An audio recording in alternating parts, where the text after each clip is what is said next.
வணக்கம். தற்சார்பு தையல் கலைக்கு தங்களை அன்புடன் வரவேற்கிறேன்.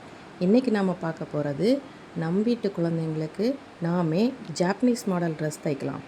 அது எப்படிங்கிறத கட்டிங் முதல் ட்ரேசிங் வரைக்கும் இந்த வீடியோவில் பார்க்கலாம். அளவெடுக்கிறதும் பேட்டர்ன் போடுறதும் இதுக்கு முந்தைய வீடியோவில் போட்டிருக்கிறேன். அது ஸ்டெப் 1. அதை பார்க்காதவங்க அந்த வீடியோ பார்த்துட்டு இந்த வீடியோ பார்த்தீங்கன்னா உங்களுக்கு நல்லாவே புரியும். நம்ம வீடியோவில் முதல்ல பார்த்த அந்த ஜாப்பனீஸ் குழந்தை போட்டுக்கிற அதே ட்ரெஸ்ஸு தான் நம்ம இப்போ தைக்க போகிறோம். அந்த ட்ரெஸ்ஸில் உள்ள கிராப் டாப் ஆல்ரெடி நான் பேட்டர்ன் போட்டு வச்சுருக்கேன். அந்த பேட்டர்னை இப்போ நம்ம லைனிங் ஃபேப்ரிக்கில் வச்சு பின் பண்ணி வச்சுக்கலாம். இது ஃப்ரண்ட் பேட்டர்ன், அதனால் ஃப்ரண்ட் பக்கம் ஆன் ஃபோல்டில் போடணும். ஆன் ஃபோல்டுனா அந்த மடிப்பு உள்பக்கமாக வர மாதிரி அதை வச்சு அப்படியே பின் பண்ணி வச்சுக்கணும். எல்லா இடமும் பின் பண்ணால் தான் நம்மளுக்கு அது விலகி போகாமல் இருக்கும். இப்போது ரொம்ப டேலண்டாக உள்ளவங்க ஃப்ரீயாக அப்படியே கட் பண்ணி அப்படியே ஸ்டிச் பண்ணிடலாம். இப்போ பிகினர்ஸாக இருக்கிறவங்களுக்கு இப்போ நம்ம பேட்டர்னில் போட்டு அதை அப்படியே பின் வச்சு செக்யூர் பண்ணிவிட்டு அதுக்கப்புறமா கட் பண்ண ஈஸியாக இருக்கும், ரொம்ப பர்ஃபெக்டாகவும் வரும். இணைந்திருங்கள் தற்சார்பு தையல் கலையுடன்.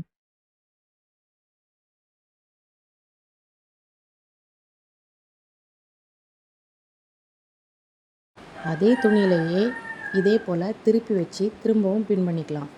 இது பேக் சைடுங்கிறதுனால பின் பக்கம் ஓப்பன் வரும், அதனால் நம்ம தலைகீழாக வச்சுருக்குறோம். இப்போ தலைகீழாக வச்சு வைக்கும்போது நம்ம துணியில் நிறைய மிச்சம் பிடிக்கலாம்.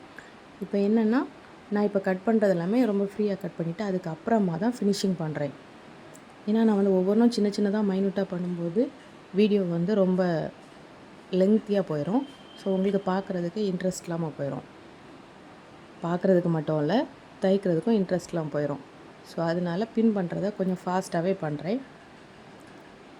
அதையும் தாண்டி உங்களுக்கு இதில் ஏதாவது சந்தேகம் வந்தனா கண்டிப்பாக கமெண்ட் பண்ணுங்கள், நான் உங்களுக்கு அதை கிளியர் பண்ணுறேன். இப்போ ஃப்ரீயாக கட் பண்ணிவிட்டு அந்த நெக் சைட்லலாம் அந்த கர்வ்லாம் ஃபினிஷ் பண்ணுறதுக்கு கொஞ்சம் ஃபைனாக கட் பண்ணணும், அதை மட்டும் தனியாக கட் பண்ணுறேன். இது பேக் சைடு. இப்போ நம்ம மெயின் பீஸில் வச்சு கட் பண்ணுறோம். ஃபஸ்ட்டு லைனிங் ஃபேப்ரிக் கட் பண்ணோம், இப்போ மெயின் ஃபேப்ரிக். இப்போ இந்த பேட்டர்ன் பேப்பருக்கு கீழே தான் அதே லைனிங் கிளாத் இருக்குது. அது போக மெயின் கிளாத்துக்கு மேலே வச்சுருக்குறோம் தனியாக பின் பண்ணி. ஏன்னா இதுக்கப்புறமா இந்த மெயின் கிளாத்துக்கு மட்டும் தனியாக பின் பண்ணியிருக்கோம்ல, அந்த பின்னெல்லாம் நம்ம இனிமேல் எடுத்துருவோம். எடுத்துகிட்டு அப்புறமா ட்ரேஸ் பண்ணணும். லைனிங் கிளாத்தை மட்டும் தான் ட்ரேஸ் பண்ணணும். இப்போது இதுக்கப்புறமா வரக்கூடிய கிளாத்தெல்லாம் அப்படியே ஃப்ரீயாக விட்டு ஸ்டிச் பண்ணலாம். ஆனால் இது எல்லாமே முதலே கட் பண்ணி வச்சுருந்தோன்னா அது இன்னும் கூட நம்மளோட டைமை சேவ் பண்ணுற மாதிரி இருக்கும். அதுவும் இல்லாமல் ஃபினிஷிங்கும் பர்ஃபெக்டாக வந்த மாதிரி இருக்கும். இப்போது ஃப்ரீ ஹேண்டில் தைக்கிறவங்கெல்லாம் லைனிங் ஃபேப்ரிக்கை ஃபஸ்ட்டு ப்ராப்பராக கட் பண்ணிவிட்டு அதுக்கப்புறமா மெயின் ஃபேப்ரிக்கில் வச்சு அப்படியே கட் பண்ணுவாங்க. அது கொஞ்சம் எக்ஸஸாக இருக்கிறதெல்லாம் நம்ம ஸ்டிச் பண்ணும்போதே வெளியே உள்ளதெல்லாம் போயிடும். ஆனால் இது அப்படி இல்லை. நம்ம இப்போ பேட்டர்ன் ஷீட்லேயே வச்சு கட் பண்ணும்போது அங்கே இங்கே கொஞ்சம் கூட பிசுறே வராது, அந்த மாதிரி இருக்கும். இப்போ பார்த்தீங்கன்னா மெயின் ஃபேப்ரிக் கட் பண்ணி எடுத்தாச்சு. இதுக்கப்புறம் இதில் தனியாக வச்சுருக்கிற பின்னை மட்டும் எடுத்து இந்த மெயின் ஃபேப்ரிக்கை தனியாக வைக்க போகிறோம். இப்போ பார்த்தீங்கன்னா தெரியும், இந்த பக்கமாக பார்க்கும்போது அதில் எந்தெந்த பின்லாம் நம்ம ஃபேப்ரிக்கில் வச்சுருக்குறோன்னு தெரியும். இந்த பின் எதுக்குன்னா இந்த கிளாத்தை மட்டும் தனியாக வைக்கிறதுக்கு, இல்லைன்னா அது பறந்து போயிடும், அதுக்காக.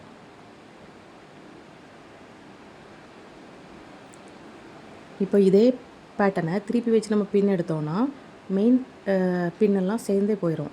அதுக்காக தான் இப்படி திருப்பி வைக்கும்போது எந்தெந்த பின் மட்டும் இதில் இருக்குதுன்னு பார்த்து அதை மட்டும் எடுக்கிறதுக்காக தான் இது. இப்போ எல்லா பின்ஸையும் எடுத்தாச்சு. இது carbon sheet.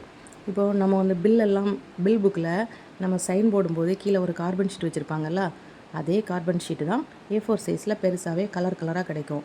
Blue, red, orange, yellow எல்லாமே கிடைக்கும். ஸோ இதில் நம்ம எந்த ஃபேப்ரிக்கில் இந்த கலர் கரெக்டாக தெரியும் அப்படிங்கிறத பார்த்து நம்ம எந்த கார்பன் ஷீட் வேணுமோ அந்த கார்பன் ஷீட்டை மேட்ச் பண்ணிக்கணும். இப்போ இந்த ஃபேப்ரிக்கில் ஒயிட் கலர் நல்லா கிளியராக தெரியுது, ஸோ அதனால் ஒயிட் கலர். இப்போ ப்ளூ கலர் எதுக்குமே யூஸ் பண்ணாமல் இருக்கிற ரொம்ப நல்லது. ஏன்னா அந்த ப்ளூ கலர் கார்பன் அந்த கலர் வெளியில் தெரியும். இப்போ நம்ம ஸ்டிச் பண்ணி போட்டதுக்கு அப்புறமாவே அது ரொம்ப ப்ளூ கலரில் டாட்டாக தெரியும். ஸோ அதனால் ப்ளூ கலரை மேக்ஸிமம் முடிஞ்ச வரைக்கும் அவாய்ட் பண்ணணும். அப்படி இல்லை ப்ளூ கலர் தான் கண்டிப்பாக அந்த கலரில் தெரியுது அப்படிங்கும்போது நம்ம வந்து அதை யூஸ் பண்ணிக்கலாம். பட் ஆனால் அதுக்கு மேலே தான் கரெக்டாக ஸ்டிச் பண்ணணும். அப்படி இல்லாமல் கொஞ்சம் விலகி இருந்தாலும் வித்தியாசம் தெரியும். இப்போ பார்த்தீங்கன்னா இதில் ஸ்டிச் பண்ணிவிட்டு உருவின மாதிரியே ஒரு ஃபீல் இருக்கும். இதுக்கப்புறமா இந்த வீடியோவில் பாருங்கள். இப்போ ட்ரேஸ் பண்ணுறது எதுக்காகனா, அந்த ட்ரேசிங் வீல் வந்து ஒவ்வொரு முள்ளாக குத்துற இடமெல்லாம் கரெக்டாக அந்த நீடில் வந்து தைச்சதுக்கு அப்புறமா அந்த நூலை உருவி எடுத்தால் எப்படி இருக்கும், அதே எஃபெக்டில் இருக்கும். நம்மளுக்கு இதை தைக்கும்போது இங்கே பார்த்தீங்களா கரெக்டாக அந்த ஒயிட் கலரில் டாட் கூட ட்ரேஸ் பண்ணியாச்சு. இப்போது இந்த பேப்பரையும் தனியாக எடுத்துகிட்டு இந்த ஃபேப்ரிக்கில் இப்போ ஒரு பக்கம் ட்ரேஸ் பண்ணியாச்சு, அப்படி தானே? இதுக்கு ஆப்போசிட் சைட்லேயும் ட்ரேஸ் பண்ணணுன்னா இதை வந்து இப்படியே மறுபடியும் கார்பன் ஷீட்டில் வச்சு ட்ரேஸ் பண்ணணும். இந்த பின் இதுக்கு இந்த பக்கம் வைக்கிறோன்னா அது ஆப்போசிட் சைடில் வைக்கும்போது நம்மளுக்கு கரெக்டாக அந்த கார்பன் ஷீட்டில் வைக்கும்போது அது அப்படியே எலும்பு நாப்பில் இருக்கும், தூக்கிட்டு இருக்கிறோம். அதனால் அந்த பின்னை வந்து ஆப்போசிட் சைடில் வைக்கிறோம். இப்போ இந்த பக்கத்தில் ட்ரேஸ் பண்ணியிருக்கோம், இதே பக்கத்துலேயே அந்த பின் வந்து இருக்கிற மாதிரி வைக்கணும். அப்போ ஆப்போசிட் சைடு வந்து ஃப்ளாட்டாக இருக்கும், நம்மளுக்கு ட்ரேஸ் பண்ணுறதுக்கும் ரொம்ப ஈஸியாக இருக்கும்.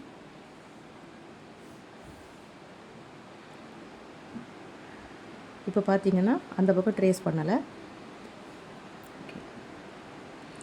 இந்த பக்கம் எதுலலாம் நம்ம லைன் போட்டிருக்கோமோ அது எல்லா இடத்துலையும் மறுபடியும் லைன் போடணும்.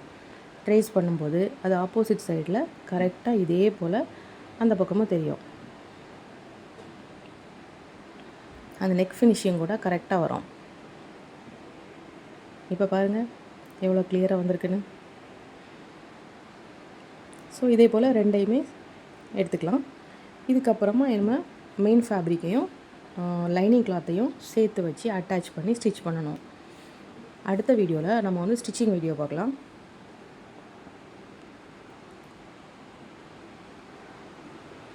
இதே போல் நம்ம வந்து வெளியில் வந்து துணி வாங்குறத விட நம்ம குழந்தைங்களுக்கு அவங்களுக்கு பிடிச்ச மாதிரி நாமளே ட்ரெஸ் டிசைன் பண்ணி கொடுக்கறது ஒரு பெரிய சந்தோஷம்தான். இந்த டிசைனை பார்த்து நீங்களும் உங்கள் வீட்டு குழந்தைங்களுக்கு கண்டிப்பாக ட்ரை பண்ணி பாருங்கள். இப்போ பிகினர்ஸாக இருக்கிறவங்களுக்கு கூட இது வந்து ரொம்பவே புரிகிற மாதிரி தான் நான் வந்து வீடியோ போட்டிருக்கிறேன். அது வந்து உங்களுக்கோ உங்கள் ரிலேட்டிவ்ஸ்க்கோ யாருக்காவது தேவைப்பட்டுனா நீங்கள் கண்டிப்பாக அதை ஷேர் பண்ணுங்கள். பிடிச்சிருந்தா அந்த வீடியோ பிடிச்சிருந்தா கண்டிப்பாக லைக் பண்ணி சப்போர்ட் பண்ணுங்கள். உங்களுக்கு எதாவது டவுட் இருந்ததுன்னா கமெண்ட் பண்ணுங்கள், கண்டிப்பாக உங்கள் டவுட்டை கிளியர் பண்ணுறேன். இதே போல் டிப்ஸுக்கு இணைந்திருங்கள் தற்சார்பு தையல் கலையுடன்.